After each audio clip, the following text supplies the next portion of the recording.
하나님의 크신 은혜와 사랑이 여러분과 함께 하심을 믿습니다. 이소 우화에 개구리 왕이라는 그런 이야기가 등장을 하죠. 개구리는 제우스 신에게 우리에게 왕을 주소서, 우리가 의지할 왕을 우리에게도 보내주소서라고 그렇게 부탁을 하게 되죠. 이에 제우스 왕이 보낸 왕은 첫 번째는 통나무였어요. 통나무를 보냈고, 두 번째는 물뱀을 보냈죠. 물뱀이 왔기 때문에 그 결과는 뻔하겠죠. 자, 그리고 마지막 세 번째가 황새였죠. 황새. 물뱀처럼 무서운 존재도 아니고, 보니까 황새가 긴 다리를 뽐내면서 우아한 자태를 드러내고 있는 것에 매료당하게 되죠. 그리고 그 키와 그 거대함에 압도당하게 되죠. 그래서 그 아름다움과 그 키의 장대함에 그들이 홀딱 반하게 되죠. 굉장히 멋지다. 이렇게 멋진 황새가 우리의 왕이 되는 것이 당연하다. 그래서 어떤 외모만 보고 개구리들은 황새를 왕으로 삼게 되죠. 자, 그리고 일어난 일이 무엇일까요? 왕이 된 황새는 만찬을 즐기게 되죠. 그 만찬에 밥과 식량은 무엇이죠? 바로 개구리였어요. 너무 어이없고 황당한 이야기이죠.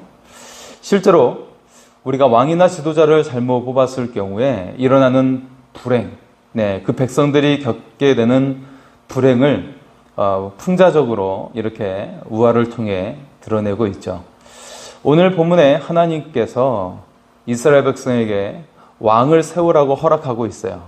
이스라엘 왕을 세우라.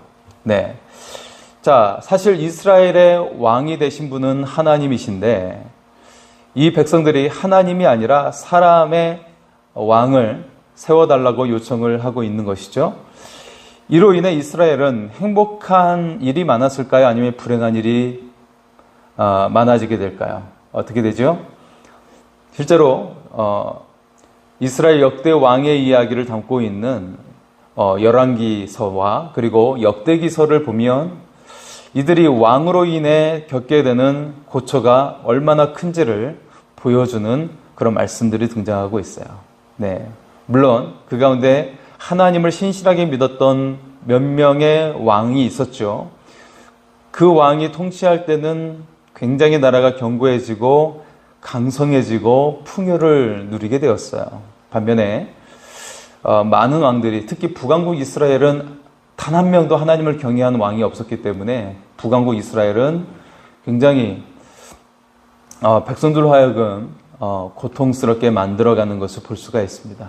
물론 경제적인 풍요를 가져다 준 일부 왕도 있었지만 그것은 단순히 눈에 보이는 그런 경제적인 풍요였지 실제적으로는 수많은 사람들의 영혼을 죽게 만드는 결과를 초래했죠. 자, 어쨌든 이스라엘 왕을 요구하고 있어요. 우리는 오늘 이 말씀을 통해 우리의 삶의 왕은 누구인가, 내 삶의 왕이 누구인가를 스스로에게 질문해 봤으면 좋겠어요. 과연 내 삶의 왕이 내가 의지하는 사람에 의해서 그렇게 살고 있기 때문에 그 사람이 나의 왕인 것은 아닌가? 아니면 내 스스로를 나는 너무나도 사랑하고 나를 귀하게 여기기 때문에 스스로 내가 왕이 되어 있지 않나? 아니면 나의 모든 생각과 어떤 목적을 내려놓고 오직 하나님의 생각과 하나님의 목적을 따르면서 진정으로 하나님을 왕으로 삼고 있는가? 이 질문을 우리가 해보며 이 말씀을 함께 나누기를 원합니다. 이 시간 우리의 믿음이 굳건하게 세워지기를 소원합니다. 하나님의 은혜로운 손길이 함께 하시기를 소원합니다. 자, 오늘 말씀의 처음 부분은 백성들이 사무엘을 버렸다는 것입니다. 이스라엘 백성들이 사무엘을 버렸다라는 것이죠. 오늘 본문의 이스라엘 백성들이 사무엘에게 왕을 요구하고 있어요. 이것은 결국 당대의 지도자였던 사무엘과 또 이어서 사사로 세워지는 그 두 아들. 네. 그래서 그 사사를 벌인 그런 사건이 되는 것이죠. 자, 5절의 말씀입니다. 그에게 이르되 보소서 당신은 늙고 당신의 아들들은 당신의 행위를 따르지 아니하니 모든 나라와 같이 우리에게 왕을 세워 우리를 다스리게 하소서 한지라. 여기서 주목해야 할 표현이 있어요. 그것은 바로 모든 나라와 같이라는 표현이죠. 왜 백성들은 왕을 세워달라고 요구를 하고 있나요? 그것은 사무엘이 늙었고 사무엘의 아들들을 이제 사사로 삼았는데 이 사무엘의 아들들이 허랑방탕하고 사사의 역할을 제대로 하지 못하는 거예요. 여러분, 사사는 무엇입니까? 그 말 원어 자체가 재판관이라는 뜻을 가지고 있어요. 그래서 재판관으로서 정의를 세우는 일을 해야 되죠. 하나님의 뜻을 이루면서 사람들을 바르게 인도를 해야 하는 사람이죠. 지도자예요. 영적인 지도자입니다. 자, 이사야 32장 16절과 17절에 그와 같은 역할에 대해서 소개를 하고 있어요. 그때 정의가 광야에 거하며 공의가 아름다운 밭에 거하리니 공의의 열매는 화평이요 공의의 결과는 영원한 평안과 안전이라. 아멘. 사사가 정의를 세워야 하고 이로써 하나님의 백성들에게 평화가 오게 됩니다. 네. 그런 평안을 누리는 그런 안전한 곳이 되는 그런 삶을 누릴 수 있게 되는 것이죠. 자, 본문에 따르면 사무엘이 늙고 사무엘의 아들들인 요엘과 아비야가 사사로서의 정의를 세우지 못했다라고 말씀하고 있어요. 이스라엘 백성들은 모든 나라와 같이라고 말하면서 우리에게도 왕을 주소서 그렇게 요구하고 있죠. 이스라엘에게 정의가 사라지니까 평화도 없고 그리고 불안전한 상황이 오게 된 것이죠. 그래서 그들은 다른 대안으로서 하나님께서 세우신 사사가 아니라 왕을 세워달라고 요구하고 있는 것입니다.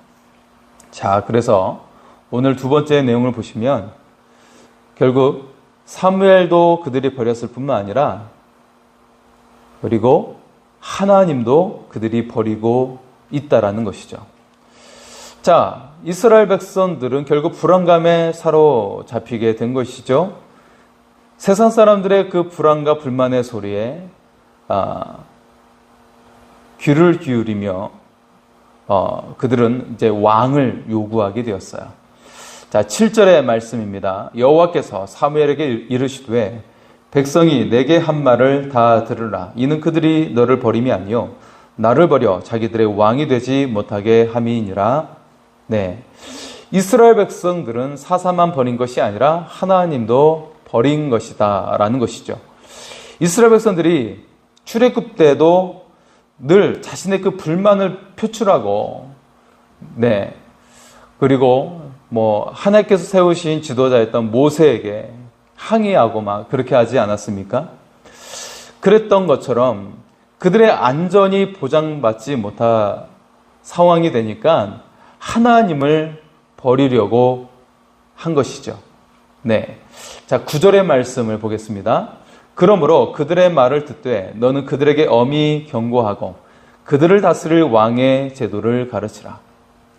여러분, 사사는 하나님의 말씀을 듣고 이스라엘 백성들에게 하나님의 뜻을 전하는 지도자들이에요. 네. 그래서 하나님의 뜻을 전하는 영적인 지도자들인데 그래서 이 백성이 그 하나님의 그 섭리와 인도하신 가운데 하나님의 또 모든 그런 풍요가 임하도록 하는 그런 사람이죠. 하나님의 평화가 모든 백성의 삶 가운데 임하도록 하는 사람이죠. 그런데 이제 상황이 바뀌었어요. 하나님께서는 사무엘에게 그들의 말을 듣되라고 말씀을 하고 계시죠. 이것은 민심을 살피라는 말이 아니라 이제 사사로서의 역할은 끝났다라는 의미입니다. 예. 이제 그들의 뜻대로 왕을 세우라는 뜻을 가진 것이죠. 대신 다스릴 왕의 제도를 가르치라고 말씀하고 계세요. 자, 그래서 세 번째 말씀은 왕의 제도를 하나님께서 알려주고 계신다라는 것입니다. 자, 그래서 10절에서 18절까지의 말씀에 왕의 제도를 하나님께서 사무엘에게 알려주고 계시죠. 앞으로 다른 나라들과 같이 되는 왕의 제도를 알려주고 계십니다. 왕을 요구하는 백성들은 군인이 되어야 하고 일꾼이 되어야 하고 세금을 내야 한 것이죠. 뿐만 아니라 언젠가는 그들이 택한 왕으로 말미암아 하나님께 부르짖게 될 것이라고 하셨어요. 그때에는 하나님께서 그들의 기도를 응답하지 않으시겠다라고 말씀하고 계세요. 19절과 20절의 말씀입니다. 백성이 사무엘의 말 듣기를 거절하여 이르되 아니로소이다. 우리도 왕이 있어야 하리니 우리도 다른 나라들 같이 되어 우리의 왕이 우리를 다스리며 우리 앞에 나가서 우리의 싸움을 싸워야 할 것이니이다 하는지라. 네. 자, 하나님께서는 이제 더 이상 너희가 왕을 세운 다음에는 너희가 부르짖어 기도해도 내가 응답하지 않겠다라고까지 말씀하셨어요. 그럼에도 불구하고 백성들은 아닙니다. 우리는 왕이 필요합니다. 예. 하나님께서 우리의 기도를 들어주지 않을지라도 우리에게 강력한 왕이 있으면 우리는 족합니다. 라고 이야기를 하는 것이죠. 여러분, 어떤 이야기가 생각나지 않습니까? 앞에 제가 소개해드렸던 개구리 왕. 예. 아름답고 우아한 자태를 뽐냈던 황새를 왕으로 삼았던 그들. 거대하고 정말 멋져 보인 지도자를 왕으로 세웠던 개구리들. 예. 그 이야기가 다시 한번 떠오르게 되는 모습이죠. 자, 백성들은 결국 우리를 이끌 멋진 왕을 세워달라고 요구하고 있는 것이죠. 그래서 그들은 하나님의 이런 경고의 말씀을 듣고 있음에도 불구하고 똑같은 말만 반복하여 요청을 하고 있어요. 다른 나라들 같이 우리에게 왕을 주셔서 우리를 다스리게 하소서라고 말씀을 그들이 하나님께 드리고 있어요.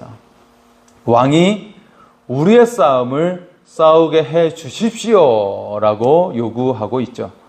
결국 하나님께서는 사무엘에게 말씀하시고 계시죠. 22절에 그들의 말을 들어 왕을 세우라. 왕을 세우라고 말씀하셨어요. 사무엘은 백성들의 말을 듣고 이스라엘의 왕을 세우게 되죠. 자, 오늘 마지막 이 말씀을 통해 우리는 백성들이 왕을 요구한 이유를 한번 생각해 보기를 원합니다. 오늘 본문을 통해 이 점을 우리는 생각해 보아야 합니다. 왜 이스라엘 백성들은 하나님의 통치를 거부했을까요? 아니, 왜 하나님의 통치보다 다른 나라들이 하는 것처럼 그들은 그 모습을 따라하기를 원했을까요? 다른 나라들과 같이 되기를 원하고 있는 것일까요? 예. 이스라엘 백성들은 주변의 나라들을 보니까 애굽도 굉장히 강대한 나라이고 또 우리를 위협하는 블레셋도 오래전부터 왕이 존재하고 있었죠. 네. 아브라함 시대에 아말렉이라는 왕이 그때부터 있었죠. 아브라함 시대 때도. 네. 그 주변 국가들의 나라를 보면서 그 국가들이 강대한 이유가 왕이 있기 때문이지 않을까? 우리에게도 왕이 너무나도 필요해 라고 그렇게 생각을 한 것이죠. 여러분, 하지만 하나님의 뜻은 무엇인가요? 하나님께서는 이스라엘 백성들을 향한 원대한 계획을 가지고 계셨어요. 이스라엘 백성들이 다른 나라들과 같지 아니하고 더 높은 이상을 갖기를 원하고 계셨던 것이죠.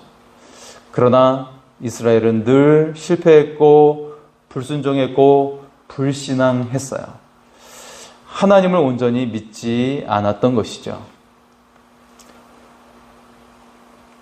이웃나라와 비교하면서 불만을 나타냈고 또 그들은 이웃의 강대함으로 인해서 불안해했어요. 눈에 보이고 손에 잡히는 누군가를 그들은 의지하고 싶어 했죠. 왜냐하면 하나님은 보이지 않으시잖아요. 그래서 눈에 보이는 누군가를 의지하고자 했던 것이죠. 하나님이 아니라 사람을 의지하고자 했던 것이죠. 결국 그들은 하나님께서 이끄시는 특별한 삶이 아니라 뻔한 삶을 선택하기로 한 거예요. 하나님의 다스림과 부르심에 응답하는 삶이 아니라 눈에 보이는 남들이 살아가는 삶을 살아가기로 한 것이죠. 오늘 본문 바로 앞에서 있었던 거대한 사건이 있었어요. 그것은 이스라엘이 큰 승리를 거둔 사건이죠. 바로 앞에 7장에서 블레셋과의 전쟁에서 그들이 오랜 수십 년 동안 억압받았던 그 블레셋, 이스라엘을 억압했던 블레셋을 크게 무찌른 대승리의 사건이 있었습니다. 백성들은 하나님께서 여기까지 도우셨다라고 고백하며 에베네셀의 하나님을 찬양했어요. 사무엘이 사는 동안 블레셋 사람들은 결코 여기까지 넘어올 수 없다는 믿음이 그들 가운데 있었죠. 하나님의 정의가 흘러 화평과 평안이 있는 동안 그들의 삶에 안전이 보장되는 그런 삶을 그들은 느꼈어요. 이는 하나님의 정의를 세우는 사람인 사사인 사무엘이 그 역할을 잘 감당했기 때문에 그들은 또한 평안을 느꼈고 하나님을 섬겼던 것이죠. 자, 하지만 사무엘의 아들들, 그들이 라마에서 아버지 사무엘과 함께 그 아들들은 살지 않았어요. 함께 살지 않았죠. 그 아들들은 따로 부엘세바에서 사사가 되었어요. 사무엘의 아들들은 하나님의 정의를 세우지 못했어요. 아버지 사무엘의 행위를 따르지 않았어요. 그 결과 이스라엘 백성들은 사무엘도 그리고 사무엘을 세우신 하나님마저 버리게 된 것이죠. 자, 이에 불안해진 이스라엘 백성들은 다른 나라 사람들처럼 살아가고자 한 것이죠. 하나님을 신뢰하지 못하고 지금 당장 우리에게 왕을 세워달라고 요구한 거예요. 다른 나라 사람들처럼 살아가기를 결정했던 것이죠. 하나님의 정의를 세워야 할 사사가 그 역할을 감당하지 못하자 사사도 그를 세우신 하나님마저 그들은 둘 다 버리는 선택을 하게 된 것입니다. 자, 여러분, 사사는 하나님의 정의를 세우기 위해 부르심을 받은 사람들이에요. 자, 오늘날 사사는 누구입니까? 바로 하나님의 부르심을 받은 모든 성도가 하나님의 사사예요. 예수님은 성도를 부르신 것이 아니라 제자를 부르셨어요. 따라서 모든 믿는 자들은 예수님의 부르심을 받은 사람들이죠. 그래서 예수님의 제자들인 거예요. 구약시대로 따지면 사사인 것이죠. 우리 모두가 사사입니다. 저와 여러분의 삶 전체가 하나님 되심을 인정하고 살아가지 않는다면 세상 사람들이 하나님을 거부하게 된다는 거예요. 한국교회를 거부하게 된다는 것이죠. 우리 믿는 자가 세상에서 빛과 소금이 되어지지 않는다면 세상은 물론이거니와 우리의 자녀들도 하나님을 거부하게 된다는 거예요. 우리가 신실하게 하나님을 경외하고 하나님께 예배하고 하나님을 향한 믿음을 지키지 않는다면 세상도 우리의 모습을 보고 하나님을 거부할 것이고 우리의 자녀들도 하나님을 거부하게 된다는 것이죠. 따라서 우리가 그리스도인으로서 살아가기 위해서는 분명히 하나의 길을 선택해야 한다는 것입니다.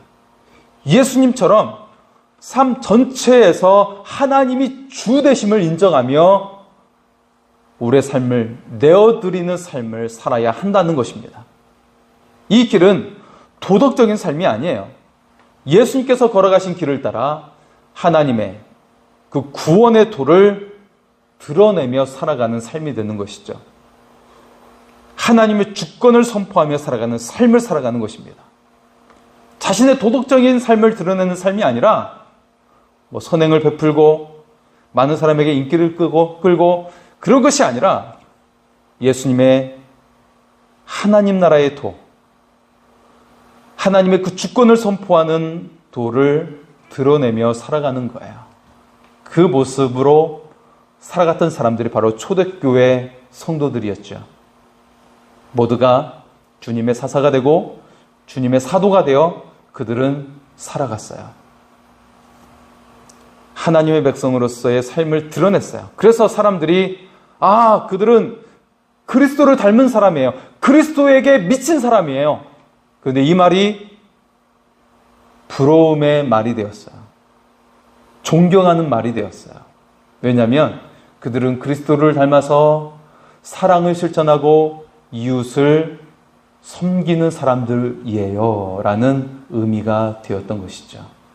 그래서 많은 변화의 역사가 그 시대에 일어났어요. 수많은 사람들도 그리스도인들이 되고 싶어 했다라는 것이죠. 여러분, 대한민국도 그랬던 시대가 있었어요. 여러분, 80년대, 90년대 초까지만 해도 수많은 사람들이 교회 가고 싶어 했어요. 그리고 그때에는 교회 다니는 사람들의 구성이 사회의 인구 구성보다 20대가 더 젊었어요. 20대가 더 젊었다고요. 20세가 더 젊은 나이들이었어요, 구성원이. 그런데 지금은 어떤지 아십니까? 지금은 사회 구성원보다 교회에 출석하는 구성원이 25세 더 많다라는 거예요. 보고서에 의하면. 최근의 보고서에 교회 구성원의 비중이 사회 구성원보다 25세가 더 높다라는 거예요. 고령화, 초고령화의 모습이 지금 교회 속에 있다라는 것이죠. 왜 그런 일들이 일어나게 되었을까요? 여러분, 왜 그런 일들이 일어났는지 우리는 스스로에게 이런 질문을 하면 답이 나옵니다. 정말 나는 예수님을 내 인생의 주인으로 모시며 살고 있는가? 정말 내 인생 전 영역에서 예수님이 주 되심을 인정하며 살고 있는가? 과연 나는 하나님의 영광을 드러내는 인생을 살고 있는가? 과연 나는 양다리의 삶이 아니라 한 길을 선택하면서 하나님께서 기뻐하시는 삶을 살고 있는가? 이 시간 내 삶의 주인이 누구인지를 분명하게 점검할 수 있기를 소원합니다. 일상에서 하나님이 나의 주 되심을 인정하며 살아갈 수 있기를 소원합니다. 우리가 그렇게 고백하며 살아갈 때 하나님께서는 이 모든 것을 더하시는 하나님의 은혜를 내려주실 줄 믿습니다. 하나님의 놀라운 역사가 여러분의 삶 가운데 시작이 될 줄 믿습니다. 하나님의 그 부르심을 받은 사사임을 우리가 명심하며 살아갈 수 있기를 소원합니다. 우리 그 하나님이 나의 주 되심을 고백할 때 좋은 일이 있게 될 줄 믿습니다. 이 시간 우리 좋은 일이 있으리라 같이 찬양하고 기도하며 나아가도록 하겠습니다.